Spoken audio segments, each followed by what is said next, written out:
계속 하겠습니다. 대입 연산자는 뭐 아까 설명드린 것처럼 이제 평가 방향이 역방향입니다. 그래서 A equal B equal 1 하면 B equal 1부터 평가가 하게 되겠고요. 대입 연산자의 평가 결과는 대입된 값입니다. 그러면 A에 뭐가 대입돼요? 1이 대입되는 거죠. 뭐 그건 간단한 거니까. 그 다음에 이제 이 대입들은 복합 대입 연산자들이 있는 거죠.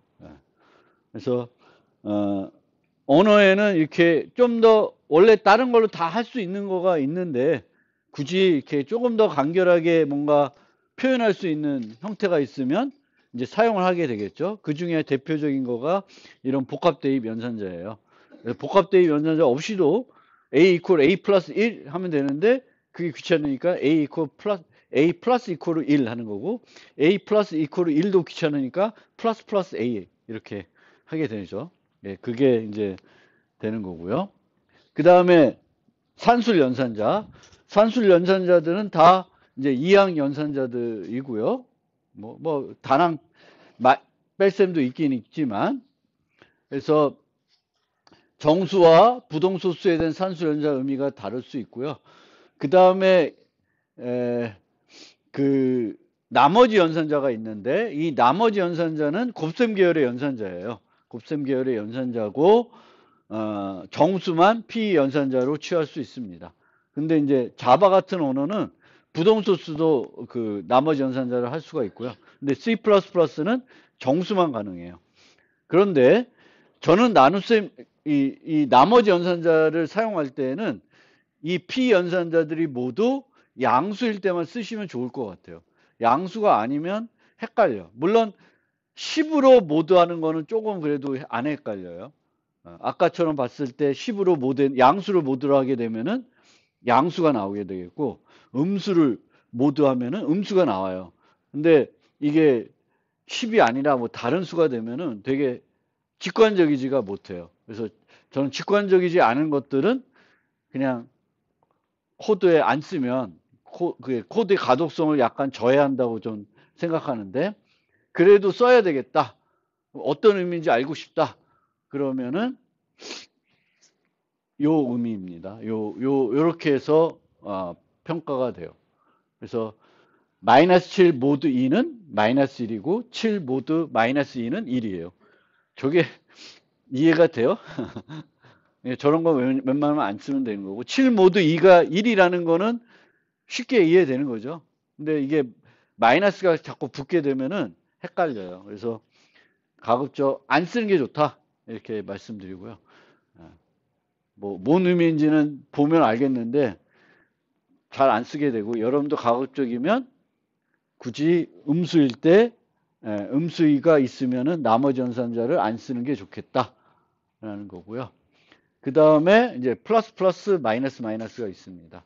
그래서 이 플러스와 마이너스는 플러스 이퀄 뭐 이런 것보다 더 단순화 시켜 놓은 건데, 이 플러스는 앞에도 올 수 있고 뒤에도 올 수 있는데 그 앞에 올 때와 뒤에 올 때와 평가 결과가 다르죠. 언젠가는 증가되거나 감소하는데 그건 또 둘째 치더라도 플러스 A 쓰고 A 플러스는 거는 그 순간에 그 평가 값이 달라요. 플러스 A면은 증가된 값이고 A 플러스면은 현재 값을 줍니다.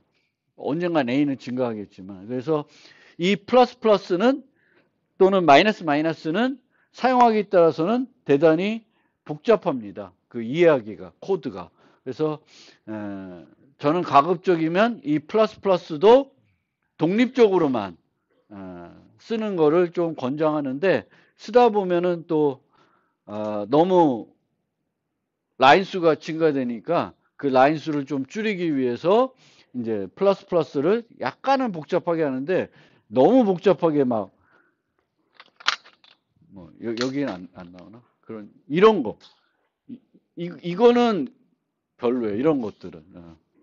뭐 하는 건지도 한눈에 안 들어오고, 이런 것들은 가급적 안 쓰시는 게. 그래서, 우리가 여기도 밑에도 있지만, 영어로 얘기하면은 clean code is better than clever code라고 얘기를 합니다. clean code가 clever code보다는 좋다라는 거고요. clean code라는 건 가독성이 좋은 코드를 얘기해요. 직관적인 것들. 보면 뭘 하는지 쉽게 이해할 수 있는 코드들. 그러니까 아까 숙제 중에서도 int max가 아니라 int max에서 뭐 뺀 값에다가 뭘 하고 있으면 이게 뭘 하는지 보려 그러면 좀 많이 봐야 돼요. 그러면 그 코드들은 가독성이 이렇게 좋은 클린 코드는 아닌 거예요. 클레버 코드일 수 있어요. 빠르게 뭔가 빠르게 할 수 있고 막 신경 써서 어떤 값을 계산해서 한 거일 수 있는데 그게 클린 코드는 아니게 되는 거죠. 그리고 이제 요 관련해서는 우리가 한 문장에서 변하는 값은 하나만 있으면 좋아요. 그리고 한 값을 여러 번 바꾸는 거는 또 안 좋다 그래요. 여기서는 A를 2번 바꾸고 있고요. 결과적으로 N도 바꾸고 있는 거죠. 그래서 이렇게 코드를 작성하는 거는 좋지 않다 그래요. 한 문장에서는 하나의 값만 바꾸는 형태로 작성하는 게 직관적이고 가독성에 좋다고 얘기합니다. 그래서 이 플러스는 이제 조금 간결하게 값을 하나 또는 하나 감소시킬 때 우리가 사용할 수 있는데 독립적으로 쓰면은 이제 아주 직관적인 거죠. A++ 한 줄에다가 이제 쓰는 거죠. 이렇게. 근데 이렇게 쓸 때는 이렇게 쓰세요. 뒤에 있는 거 말고 앞에 오는 걸 쓰세요. 플러스 A 이렇게 하는 게 더 효율적인 방법입니다. 얘가 왜 더 효율적인지는 나중에 여러분들이 플러스 연산자를 여러분 타입에 그 다중정의 해보면 쉽게 이해할 수가 있습니다. 그래서 플러스는 이런 증감 연산자는 가급적이면 독립적으로 써라. 그리고 독립적으로 쓸 때는 프리픽스 형태로 쓰라. 라는 게 이렇게 주어입니다.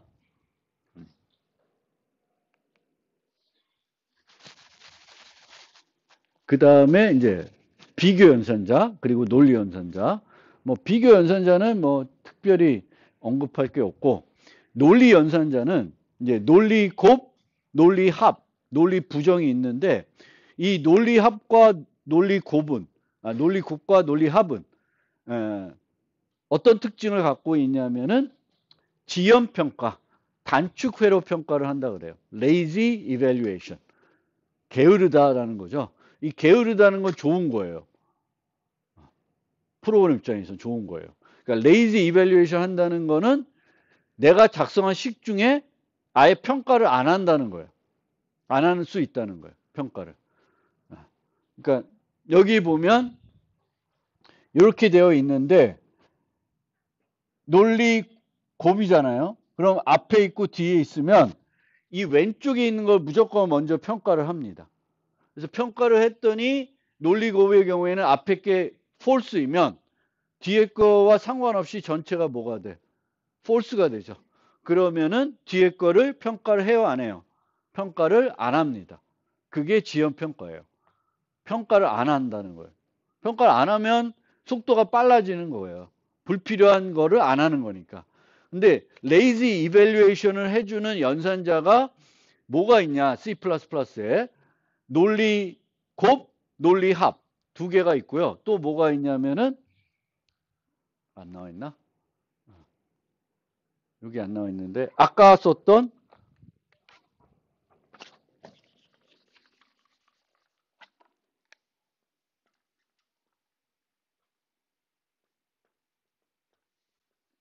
요 경우도 지연 평가를 해요. 왜 지연 평가를 할까? 이 C에 따라서는 뭐만 할까?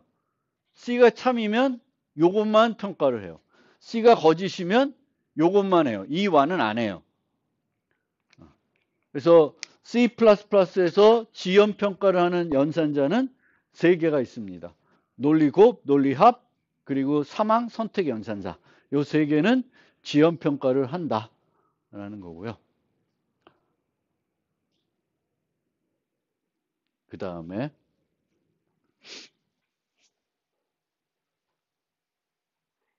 C++ 원래는 비교 연산자 하면은 6개가 있는 거죠. 6개. 요 6개가 있는 거예요. 6개가 있는데 C++20에서는 3방향 비교 연산자가 추가가 됐어요. 3방향 비교 연산자. 쟤를 뭐라 그러냐면은 우주선 연산자라 그래요. 우주선처럼 생겼어요? 몰라. 근데 이름이 우주선 연산자예요. 스페이스십 오퍼레이터라 그래요. 생긴 게 그렇게 생겼대요. 그래서 이 연산자는 양수, 영, 음수 비교의 결과가 그렇게 돼요. 그러니까 쓰기가 좀 불편할 수도 있는데 이제 뭐 자바 많이 써보신 분들은 자바는 그 compare to라는 그 함수 갖고 비교를 하게 되는데 걔가 저래요. 저런 형태로. 그래서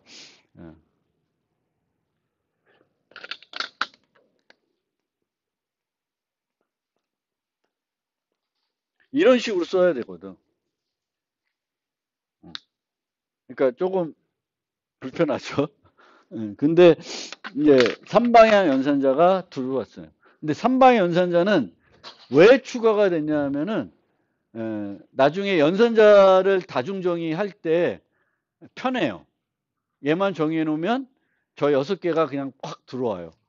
6개를 다 안 만들어도 편해요. 그래서 그런 여러 목적으로 도입이 됐고요. 이 3방향 연산자는 또 복잡한 게 결과 타입이 3종류예요. 결과 타입이 완전 순서, 부분 순서, 약한 순서 이런 개념이 있습니다. 정수는 완전한 순서예요. 등가 개념이 없는 거예요. 등가 개념이 없는 건 완전한 순서예요. 그러니까 모든 요소들이 그 같거나 작거나 크거나 이게 이제 명확한 경우에 완전 순서가 되는 거고요. 등가가 있는 경우에는 부분 순서라고 그래요. 요 부분 순서 또는 약한 순서가 되는 거예요. 등가. 등가는 같지는 않지만 똑같은 거. 예를 들면 부동소수에는 마이너스 0.0이 있고 0.0이 있어요. 그럼 0.0하고 마이너스 0.0은 같은 건 아닌데 등가 개념으로 취급하고 있습니다. 그리고 이제 예를 들면 우리가 문자열을 비교하는데 대소문자를 고려하지 않아요. 대소문자를 고려하지 않으면 대문자 이거와 이거가 같은 애가 되는 거죠. 대소문자를 구분 안 하면. 그러면 얘와 얘는 같은 애예요. 대소문자를 구분하지 않는 데서는. 그렇지만 얘는 같은 애는 아니죠. 그래서 등가라고 합니다. 그러니까 조금 더 어떤 비교 개념들이 얘네들은 이제 명확해지는 거고요. 부분 순서는 비교가 안 되는 애들이 존재하는 경우예요.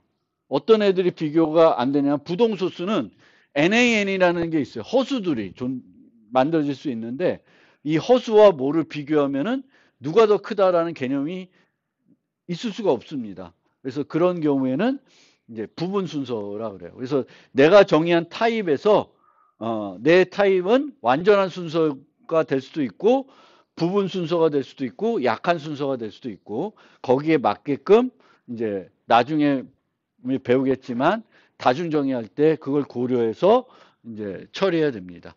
근데 만약에 이제 3방향 비교 연산자를 그 정수를 사용해서 비교한다. 인트 타입들 그러면 걔는 완전 순서가 되겠고 부동소수를 한다 그러면 그건 완전 순서가 아니라 부분 순서 형태가 됩니다. 뭐 나중에 써보게 되면 한번 써보시면 되겠고요. 그 다음에 이제 비트 연산자들이 있어요.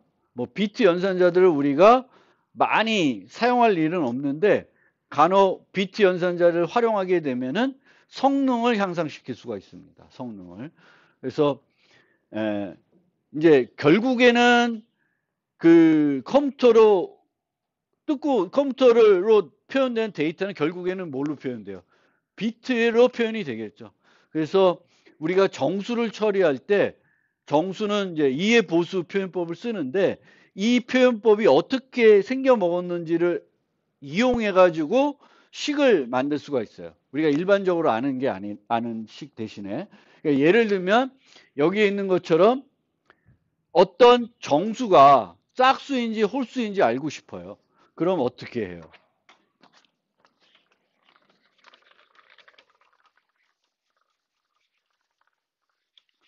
짝수인지 홀수인지 알고 싶으면은 n 모드 2를 합니다. n 모드 2를 했는데 이 결과가 0이면은 짝수고 1이면 홀수예요. 그래서 이제 C++는 그냥 이런 식으로 코딩할 수도 있어요. 그럼 뭘 평가하는 거예요? 홀수를 평가하는 거죠. 이 참이면 홀수가 되는 거죠. 왜? n 모드 2가 0이면은 짝수인데 0이면 정수가 0이면 그 불로 바꾸면 뭐가 돼? 폴스가 되죠. 폴스가 1이거나 마이너스 1이 되면 이제 true로 평가되는 거죠. n 모드 2. n 모드 2. 그런데 이 홀수인지 짝수인지를 뭘로 이용해서 또 볼 수 있냐면은 맨 마지막 이 정수를 나타내는 맨 마지막 비트가 0인지 1로 판단할 수가 있어요. 맨 마지막 비트가 1이면 뭐야? 홀수예요. 0이면 짝수예요. 그럼 어떻게 해야 되냐? 요렇게. 아, 2가 왜요? 1.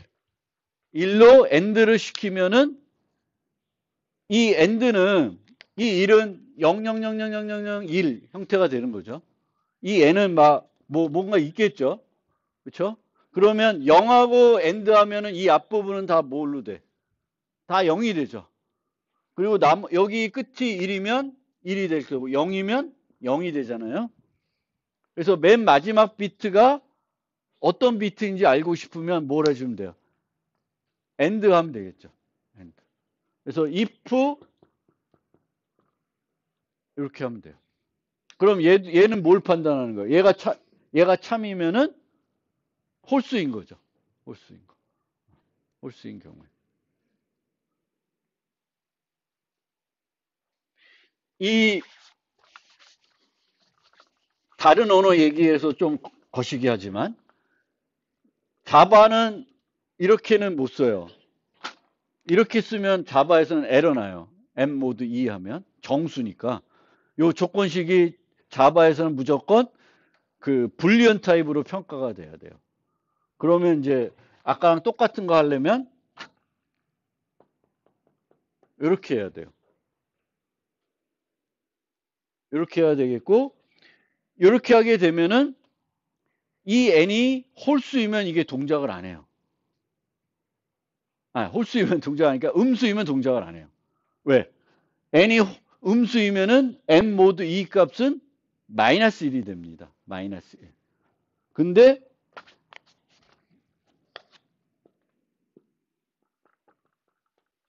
이렇게 하면은 얘는 언제도 동작해.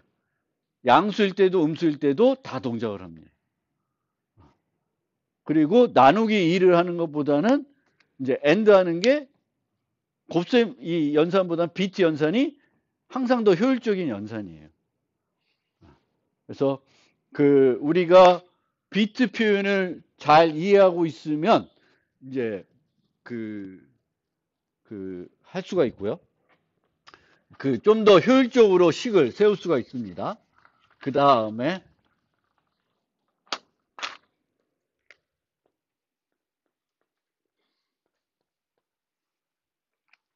한 비트를 이쪽으로 옮기는 거랑 또 이쪽으로 옮기는 가능한데 이렇게 비트 이동을 하면 근데 여기서도 주의해야 될 게 이 비트 이동은 비트 연산자이지만 그 산술, 비교, 논리, 대입 요 네 가지 분류로 하면은 얘는 산술 연산자에 포함이 돼 있어요. 그래서 우선순위가 비교적 높은 애예요. 다른 애들에 비교해서 높은 애들이에요. 그래서 이렇게 이동을 하고 이렇게 이동을 하면은 요거는 곱하기 2 하는 형태가 되겠고 요거는 나누기 2 하는 형태가 돼요. 이 비트는 이진법이잖아요. 그럼 얘를 한쪽을 하면 곱하기 2가 되고 이쪽 하면 나누기 2가 돼요. 십진수에서는 이쪽으로 하나 가면은 이렇게 되는 거고 하나 가면 이렇게 되는 거잖아요. 곱하기 10, 나누기 10 하는 형태가 되는 거고 이진법에서는 한 비트 옮기면 나누기 2, 곱하기 2가 되는 거예요. 그래서 곱하기 2, 나누기 2 할 때 이렇게 또 많이 해요. 근데 이 거기에서 주의해야 될 점이 뭐냐면 4비트를 가지고 얘기할게요. 4비트는 그러니까 머릿속 쉽게 계산하니까 이런 애가 있어요. 4비트예요. 근데 이쪽으로 시프트 했어요. 그럼 원래는 얘가 얼마야 얘가? 5죠. 그럼 얘가 원래는 뭐가 돼야 돼? 10이 돼야 되는데 10이 안 되고 뭐가 돼? 4비트니까 2의 보수면 얘는 마이너스 6이 되죠. 그러니까 요 1이 여기로 오면은 맨 끝에 오게 되면은 뭐가 바뀌어? 부호가 바뀌죠. 부호가 바뀌어요. 그리고 이런 애가 요거는 마이너스 7이죠. 마이너스 7인데 이쪽으로 가면 4가 되죠. 그렇죠? 그래서 이렇게 가면은 이제 논리 이동이라고 그러고요.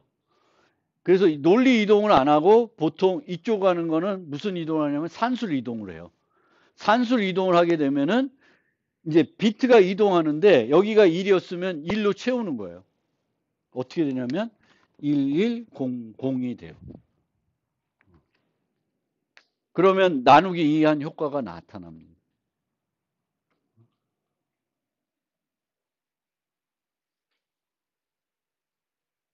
얘는 마이너스 7이고 얘는 4, 마이너스 4가 되네. 어쨌든 그렇게 돼요. 그래서 이제 이 비트 이동을 할 때는 앞에 있는 그러니까 주의해야 될 게 양수를 이쪽으로 시프트하다 보면은 부호 비트가 바뀌어 가지고 양수가 음수로 바뀔 수 있는 경우가 생기고요. 그리고 이제 이쪽으로 가면은 이 부호 비트들이 따라올 수 있고 안 따라올 수 있는데 부호 비트가 따라오는 걸 우리가 산술 이동이라고 그러고 따라오지 않는 걸 논리 이동이라고 하는데 논리 이동이 되면은 이제 부호가 바뀔 수가 있는 거죠. 그래서 그런 점들을 우리가 주의해서 이제 프로그램 해야 되겠고 어, 지금은 다 산술 논리 이동이 아니라 산술 이동을 합니다.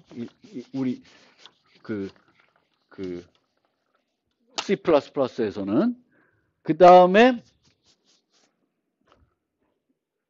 요거 2의 거듭 제곱인지 n이 2의 거듭 제곱인지 살펴봅시다. 이진수, 십진수 똑같은 개념이에요. 근데 십진수 보면 이게 십진수면 얘가 다 10의 거듭 제곱이잖아요. 얘를 이진수 생각해도 얘도 다 이진수로 생각하면 이렇게 된 애들은 2의 거듭 제곱이에요. 1, 2, 4, 8, 16, 32 되겠지. 즉 2의 거듭 제곱이면은 비트에서 1인 비트가 몇 개일까? 2의 거듭 제곱이면.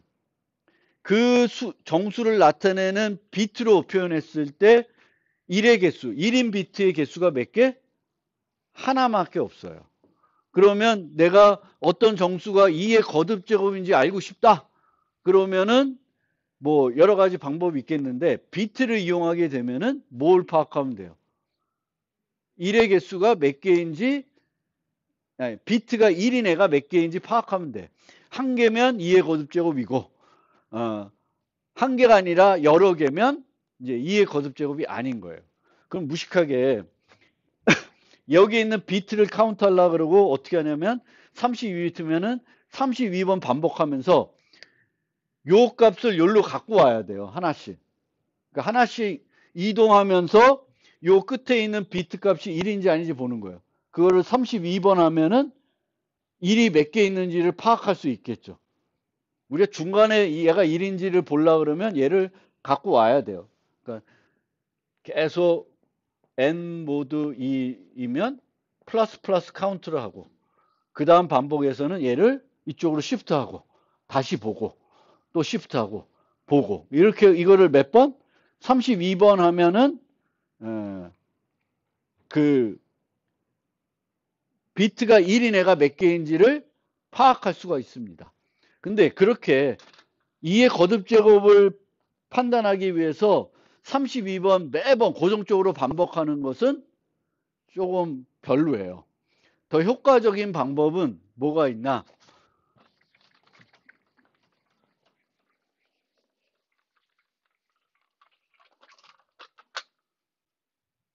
십진수를 한번 생각을 해보세요. 십진수. 여기서 2를 빼면 어떻게 될까? 99가 되죠. 10100에서 2를 빼봐요. 어떻게 돼요? 10099가 돼요. 그럼 이진수에서 얘가 만약 이진수야. 이진수면은 어떻게 되냐면 여기서 2를 빼면 0, 1, 1이 돼요. 얘는 어떻게 되냐? 1이 돼요. 즉 2를 빼면 1인 비트가 여러 개 있을 수 있는데 맨 왼쪽에 있는 왼쪽이야 오른쪽 왼쪽 오른쪽이 제가 헷갈려서 근데 하여튼 이쪽에 있는 가장 이쪽에 있는 애 중에 애 뒤에 있는 애들은 0이 1로 다 바뀌는데 앞에 있는 애들은 여기에 뭐 일들이 막 있다고 하더라도 얘네들은 안 변해요. 안 변해요. 그러면 n하고 n-1을 AND 했어요. 그럼 어떻게 될까? n하고 n-1을 AND 하면은 2의 거듭 제곱이면 어떻게 될까? 2의 거듭 제곱이면 0, 0, 1, 0, 0이고 0, 0, 0, 1, 2를 AND 하면은 뭐가 돼? 0이 돼요. 근데 1의 거듭 제곱이 아니면은 1의 거듭 제곱이 아니면 어떻게 돼? 1인 비트가 하나가 아니라 여러 개 있겠죠. 그러면 이 앞에 어딘가 1이 있을 거예요. 그러면 얘네들은 다 0이 되고 하지만 이 앞부분은 그대로 똑같이 나와요. 그럼 걔는 0이 아니겠죠. 그래서 뭘 보면 돼? 얘가 0인지 보면 이게 0이면은 뭐가 돼요? 2의 거듭 제곱이 되는 거예요. 요 한 줄이면 돼요. 2의 거듭 제곱이 판단하는 거. 4의 거듭 제곱은 어떻게 될까? 4의 거듭 제곱도 1인 비트가 하나예요. 하나인데 모든 곳에 나타날 수가 없어요. 그거를 이용해 가지고 비슷하게 조금 더 효율적으로 풀 수가 있습니다. 문제들을. 그래서 이제 여기 리트 코드에 있는 문제들인데 그러니까 뭘 얘기하냐면 어떤 문제들은 또는 우리가 응용을 개발할 때 정수를 가지고 놀아야 될 때가 있는데 이 정수들은 결국 비트로 표현되고 이 비트로 내가 처리해야 되는 어떤 값들이 어떤 특징들이 있으면 그걸 활용해서 어떤 비트 연산자를 이용해서 그걸 구현하게 되면은 효율성이 어떻게 될까? 조금 더 좋아지는 그런 거예요. 일반적인 곱셈이나 덧셈보다 비트 연산을 이용하는 게 컴퓨터 입장에서는 더 빠르게 할 수 있는 거예요. 그래서 그런 식으로 이제 생각을 하시면 되겠고, 우리가 이제 뭐 비트 갖고 뭐 여러 가지 놀 수는 있는데, 이제 이 비트 곱, 합, 엑소와 비트 이동, 그리고 요 연산자가 있어요. 비트 부정. 이런 게 있는데, 얘네들의 특징은 뭐냐면은 앞에 봤던 그 논리곱, 논리합, 비트곱과 똑같은 건데 이제 AND는 곱은 어떻게 돼? 곱셈 형태니까 둘 중에 하나만 둘 다 1일 경우만 1이고 나머지는 0이 되는 거죠. 논리 그 비트 곱은 비트 합은 덧셈 개념이니까 이제 하나락도 1이면 1이 되는 거예요. 1이 되는 거고 XOR은 다르면 1, 같으면 0이에요. 이것도 덧셈 개념인데 그렇게 돼요. 그리고 이제 어떤 특징들이 있냐면은 여러분들이 이 비트 연산에서 잘 알아두셔야 될 게,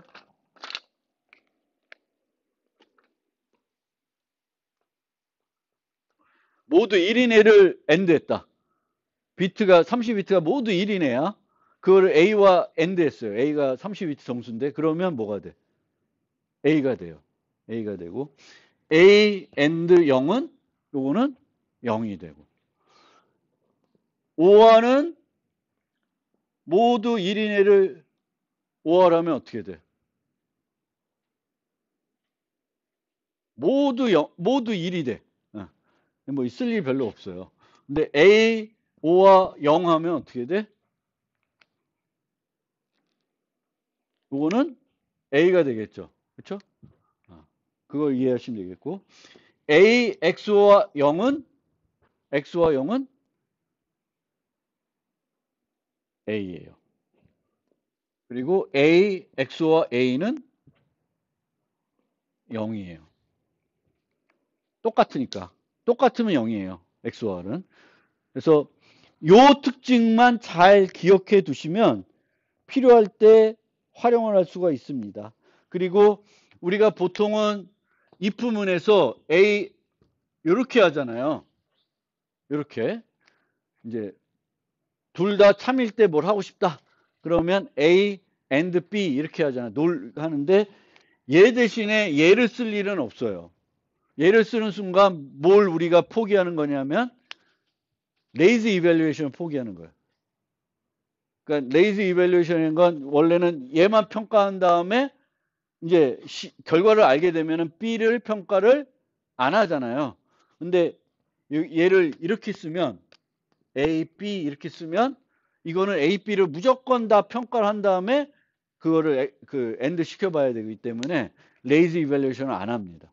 그래서 실제 프로그램 할 때 조건식을 쓸 때 2개짜리 대신에 하나짜리 쓸 일은 거의 없어요. 근데 뒤에 나오나? 없구나. 나중에 이제 조건문 설명할 때 설명하겠지만 얘는 조금 쓸 때가 있을 수 있어요. 얘는 언제 참이 될까? 어떤 식 A, B라고 하면 되는데 식 1이 있고 식 2가 있어요. 근데 얘 둘을 XOR 했어. if문에서. if 했어요. 그럼 쟤는 언제 참이 돼? 이렇게 하면. XOR에서 언제 1이 돼요?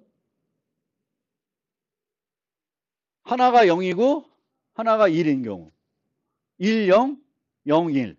그러니까 이건 뭐예요? A와 B가 반대인 경우에만 식이 성립해요. 하나는 true이고 하나는 false이고, 아니면 얘가 false이고 얘가 true이고, 그러면 이제 true가 돼요. 그러니까 이거는 뭐 어떤 상황에 따라서는 뭔가 응용할 수 있는 여지는 있어요. 얘도 레이즈 이밸류에이션을 하지 않지만 얘는 뭐 이렇게 쓸 때가 좀 있을 수 있습니다. 그 다음에 강제 타입 변환.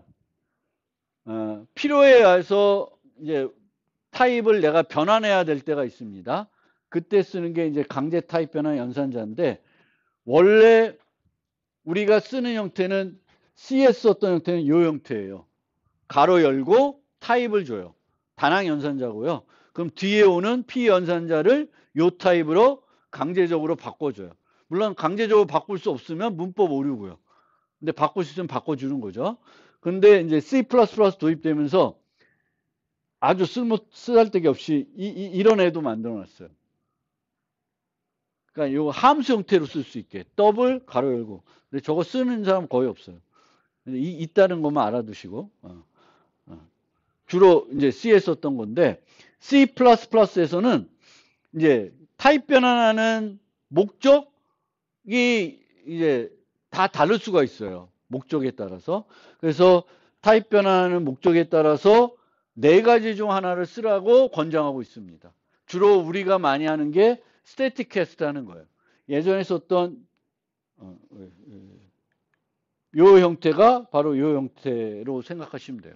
그리고 저런 뭐 더블을 인트로 바꾼다든지 뭐 이런 거 말고 뭐 다른 용도로 쓰일 때가 있거든요. 그럴 때는 이제 이런 애들을 우리가 쓰게 됩니다. 이제 다 이제 언제 쓰이는지는 이제 차츰 예제로 보여드릴 거고요. 여러분들은 이제 앞으로는 C++에서 타입 변환이 필요할 때는 얘를 쓰세요. 좀 긴데 그래도 얘를 쓰는 거에 익숙해지시면 되겠습니다. 한 가지 예를 들어서 이제 조기 예가 있는데 이제 정수로 데이터를 유지하다가 뭐 예를 들면 평균을 구해야 된다. 평균은 그런데 평균은 정수가 아닌 값을 원할 때가 많잖아요. 그러면 sum 나누기 count 뭐 이렇게 하겠죠. 근데 이렇게 하게 되면은 sum도 정수고 count도 정수면 정수 나눗셈이 되겠지. 그런데 이걸 할 때 어떤 사람들의 코드 보면 이렇게 쓰시는 분도 있어요. 이거는 불필요한 거죠. 얘 하나 지우든가 얘 하나를 지우세요. 왜? 아까 말씀드렸듯이 두 개가 있는데 P 연산자의 P 연산자 두 개 있는데 두 개의 타입이 달라. 그럼 어떻게 해요? 일치시키죠? 그 자동적으로 타입 변환을 해줘요. 그러니까 하나만 이렇게 되어 있어도 썸을 이 두 개면은 누가 더 우선순위가 높은 거야? 타입 변환 연산자 우선순위가 높죠. 그래서 썸을 더블로 바꿀 거고요. 그럼 더블과 썸과 카운트가 있으니까 당연히 자동적으로 카운트를 더블로 바꿔줍니다. 그러니까 코드만 더 길어지고 보기 안 좋아지니까 이제 이런 거 할 때 둘 다 하시는 분들이 간혹 있어요. 근데 그러지 마세요. 그러지 말고 하나만, 둘 중에 하나만 하세요. 그리고 이제 이럴 때 이제 C++에서는 이렇게 하는 거죠. static cast 더블 가로 열고 뭐야 아까 sum 이런 식으로 코딩이 돼요. 좀 더 길고 보기 안 좋은데 이제 얘에 익숙해질 필요가 있으십니다. 이제 C++ 때는 타입 변환할 때 static cast를 쓰시라. 그 다음에 이제 C++가 발전하면서 예전에는 컴파일러에 표준의 정의가 되어 있지 않는 그런 것들이 있었어요. 어떤 식을 세울 수는 있는데 문법적으로 세울 수 있는 식인데 그 평가 방법들이 표준의 정의가 안 돼 있어요. 표준의 정의가 안 돼 있으면 어떻게 될까? 누구 마음일까? 표준의 정의가 안 돼 있어. 어떤 표현식이 내가 작성했는데 문법으로는 아니야. 근데 표준에는 이렇게 작성했을 때 어떻게 평가한다는 표준이 없어요. 그럼 누구 마음대로 해요? 컴파일러 마음이에요. 근데 컴파일러 마음이면은 무슨 문제가 돼요? 컴파일러가 바뀌면 결과가 또 달라질 수가 있는 거죠. 그래서 그런 문제가 있는데 점점 이제 C++도 표준에 정의 안 했던 것들을 표준에 이제 추가를 하고 있습니다. 그래서 지금은 이제 많이 없어지고 있어요. 그런 측면을 좀 말씀드린 거고요. 이제 다 끝났네. 얘가 전체 연산자예요. 전체 연산자인데 잠깐 보면은 가장 우선순위가 높은 게 뭐예요? 가시 영역 해소 연산자. 쟤는 되게 특수한 애니까 이제 신경 안 쓰면 되겠고 2번 있고 3번 있는데 뭔 차이냐면은 2번이 아까 얘기했던 포스픽스 계열이에요.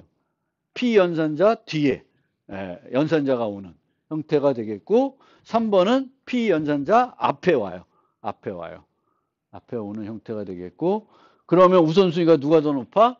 포스픽스 애들이 더 높아요. 그리고 방향은 이제 P 연산자에 가까운 걸 먼저 하게 되겠고요. 그 다음에 이제 얘네들이 산술 연산자예요. 산술 연산자. 그런데 요 7번 7번이 얘네들이 뭐냐면은 이게 이 파란색이 잘못 위치했는데 이걸로 내려와야 되는데 5, 6, 7이 산술 연산자예요. 내려와야 되는데 이 그림이겠는데 이제 산술 덧셈 비트 이동이 여기 와 있다라는 거예요. 요 5, 6, 7이 이제 산술 연산자들이고요. 그 다음에 이제 비교 연산자들이 오고요. 비교 연산자에서도 좀 순위가 있어요. 근데 크게 신경 안 써도 되고요.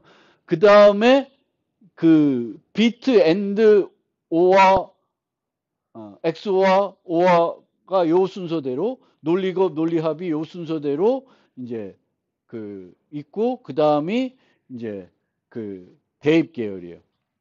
마지막에 쉼표가 나오고 있습니다. 그래서 뭐 크게 뭐 신경 쓸 건 없고